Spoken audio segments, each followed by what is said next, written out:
it's Tuesday and this is a new feature for us. Every Tuesday we're going to be uploading a video called Tuesday Chats, and they're going to be different every week. Some weeks they're going to be slightly more serious and some weeks they're going to be much more relaxed and funnier. Today's is a real leveller.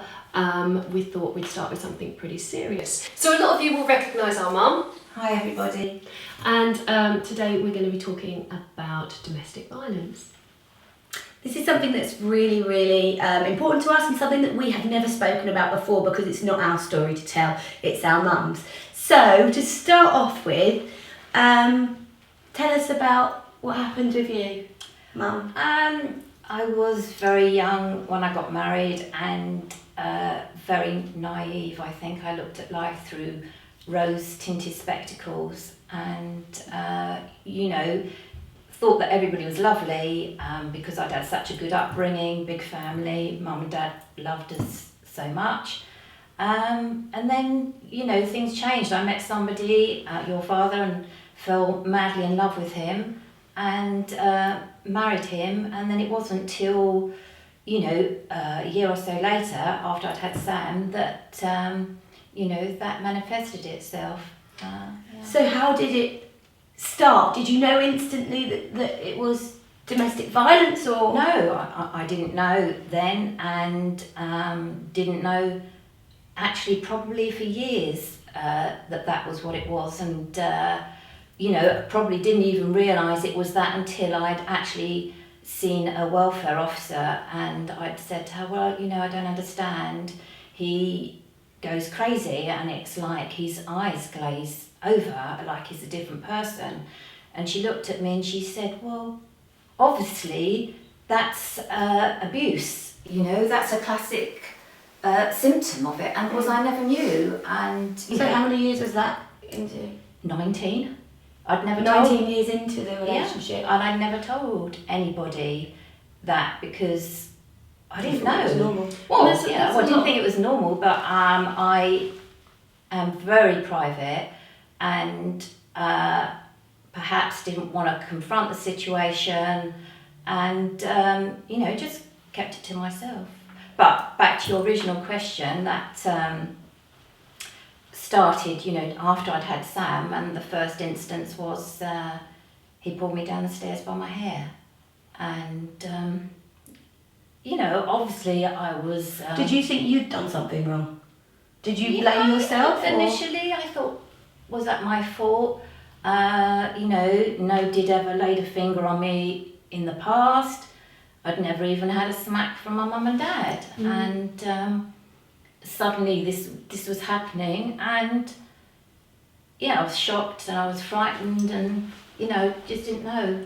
And it was quite different back then because it was just something that if it happened you certainly didn't talk about, and it wasn't like, it wasn't even taken seriously by the police back then, was it? Oh, no, not at all. I mean, that was another story. I mean, that was hopeless, really, talking to the police. They were, I met 2 police officers. One was really nice and very helpful. The other one was worse than useless, really. I mean, I know things have moved on now and it's a totally different kettle of fish. And, it doesn't happen just to women, it happens to men as well. I want to make that perfectly clear. This is just to tell my side of the story, not to say to everybody, oh, get up and run, because nobody's going to do that until they're actually ready in a situation. The thing is, you never know, like Sam and I were discussing it, and it's actually the same friend that we'd go round to her house, and Sam was friends with her older sister, and I never knew that our house was different. I never knew that it was, that we were on edge constantly. I just thought that was life. I didn't know that our house was any different until I went to their house and I'd be like, their parents are like weird. They really get on and they're just like, everyone's relaxed and free-spirited, and I just never knew. And they would hug their dad and we'd be like, if you were in the same room as dad, you just wanted to get out as quickly as possible. Yeah, I mean, it wasn't like that we didn't always get on. It was, I never let my guard down because I was always terrified. I never knew how it was going to be. You don't let yourself go because you don't know if today's going to be happy or yeah. or You could tell though, couldn't you? yeah, he would switch like that though, and you didn't know, and you can't get inside somebody's psyche when they're like that because you can't understand how they work. So And so now, how long ago did you and Dad split up? How long ago was that? 20 years ago. So 20 years ago, and in those 20 years since, I mean, sometimes I think about it, but you're so strong now. Yeah, I don't really. No, it's not so much encroached on my life. I never really talk about it, and as we know, I really didn't want to do this. But that was the really interesting thing, because it just shows the knock-on effect of domestic violence. Because when I asked you to do this, you were like, no, I don't want to do it, I'm really embarrassed. And that's why a lot of people won't talk about it, because they are mortified. That's the thing, and I thought, well, I can sort of always bury my head in the sand, or I can man up to it and say, well, yeah, that did happen, and I'm out of it, I've come out the other side, and I am so much stronger than I ever was before. I'm still the same person, but much stronger. And you brought up 4 children on your own. Yeah. I'm sure, everybody wants to know, oh, why didn't you just leave? Because why do women stay in relationships like that? And, that's a very simple question, but the answer is much more complex. You're frightened that you're actually going to be killed. You're frightened for your children. You're frightened for your family. You're frightened for your pets. You're frightened that, you're not going to get any support, that, there won't be a conviction. Where will you go? Where will you go? What do you do with 4 children? Nobody knows my story. Where am I going to go?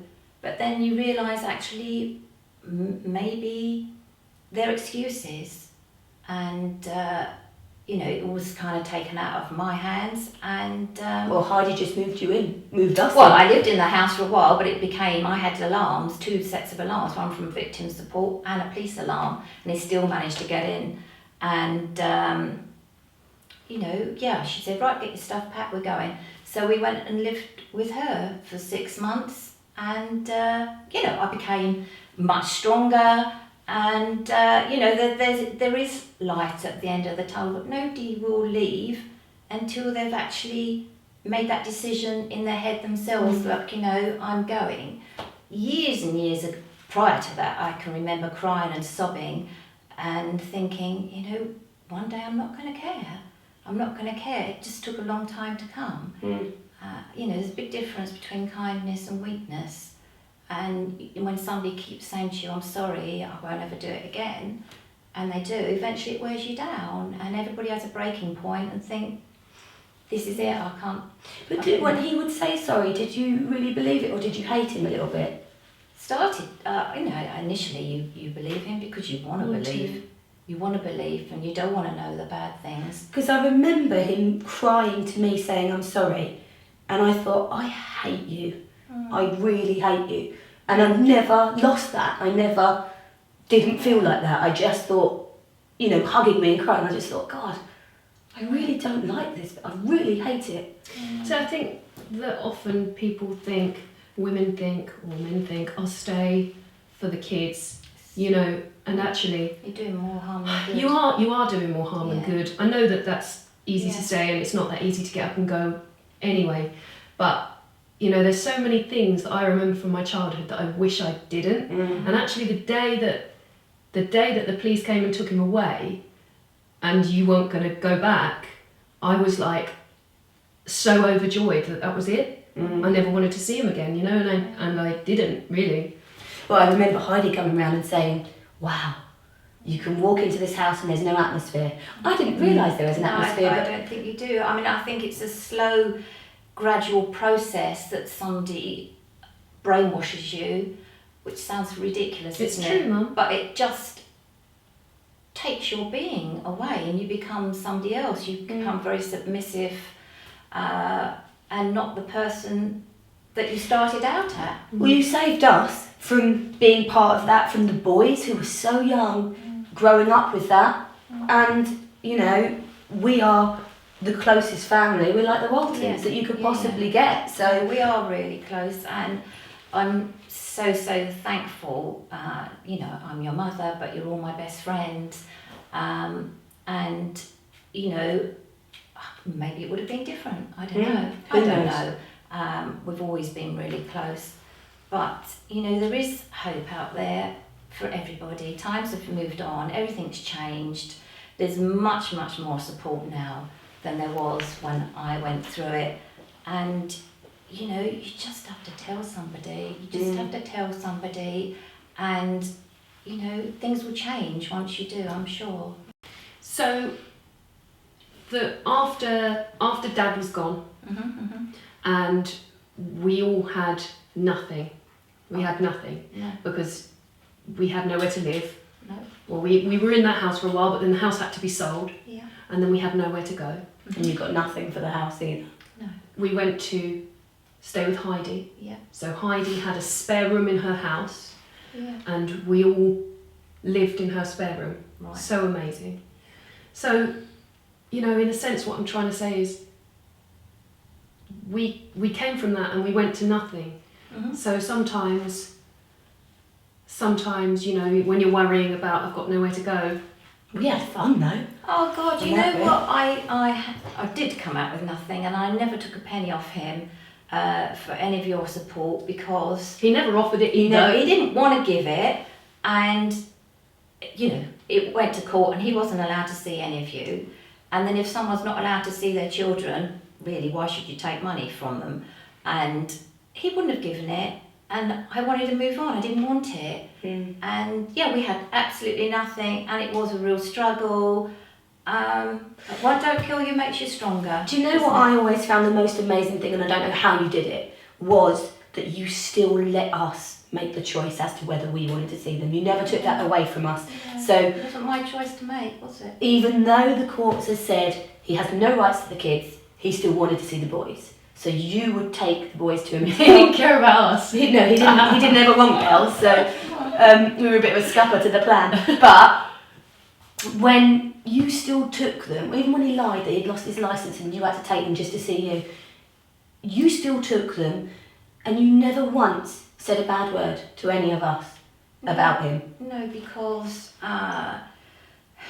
rightly or wrongly, everybody's case is different, and everybody kept saying, you've got to tell the boys what he's like. And I thought to myself, well, I could do that, and I could turn them against him now, or I can make them make their own minds up about They that soon situation. found out what he was like, though, Well, didn't they? They did, and they didn't want to see him. And they made their choice, and they said, Mummy, I really don't want to see him anymore. And I said, well, you have to, because the courts will make you. And they said, you can't love me if you're going to make me do that. And I said, okay. That was before the courts had said Yeah, that he yeah. had no... Okay, today that stops. And if you really don't want to, you're not going. End of story. Went to the solicitor and told them, told him that they were adamant they wouldn't see their father. What's the worst case scenario? And he said, you'll go to prison. So I said, okay. I will do everything I can, and if that's what it comes to, that's what it comes to. And that was it. And I said to Heidi, get your banners ready, girl. I might need you outside prison. So it never came to that. We went to court, and my solicitor said, there's no way they will stop their father seeing it, being able to see him. And I said, well, we'll cross that bridge. And the judge said, at the end, he said, I had intellectual integrity, and he was not to see you. And that was that. I've still got to look that up and see what that means, actually. Intellectual integrity. Oh. Well, I think you've done a good job, Mum. Thanks so much, Mum, for coming Yeah, on you're and welcome. talking about that. Yeah, what I just wanted to say, I managed to turn it around, and, if you want to, that's your call, you can. What we'll do is we'll put some links to some domestic violence charities in the description box, and some places that can help you, like shelter, etc. And thank you so much for watching, and please leave a comment. And sorry, that was a bit of a harsh one to start off with, but we wanted to, I don't know, we wanted to give a level playing field and start the first one with something a bit more personal. So thanks so much for watching, and we'll see you next time. take care. Bye.